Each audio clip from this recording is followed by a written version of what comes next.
পায়রা বন্দর পুরোপুরিভাবে যদি চালু হয় এবং এখন পর্যন্ত যতটুকু জানি ওরকমের ভাবে কোনো নিয়োগ বিজ্ঞপ্তি আসে নাই। যদি মনে করেন পায়রা তাপবিদ্যুৎ ওইভাবে চালু হয়ে যায়, ইভেন বড় কোনো যদি নিয়োগ বিজ্ঞপ্তি আসে, কুয়াকাটাতে অনেক শিক্ষিত জনগণ আছে, অনেক জনবল আছে যারা শিক্ষিত এবং দক্ষ।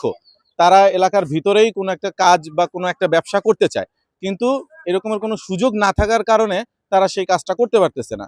যদি পায়রা বন্দর পুরোপুরিভাবে চালু হয়ে যায়, আশা করি আমাদের কুয়াকাটাতে যারা শিক্ষিত জনগোষ্ঠী আছে তারা অবশ্যই এখান থেকে একটা সুফল ভোগ করবে। সরকারের কাছে দাবি জানাবো আমাদের বরিশালে বাজেটটা বাড়ায় দেওয়া হোক, বা যতটুকু শুনেছি বা যতটুকু দেখেছি সংসদ অধিবেশনে, সেখানে আপনার বরিশালের জন্য অতটা বাজেট নাই। সেই হিসাবে কুয়াকাটা হচ্ছে গিয়ে বরিশালের ভিতরে একটা জনপ্রিয় পর্যটন এলাকা।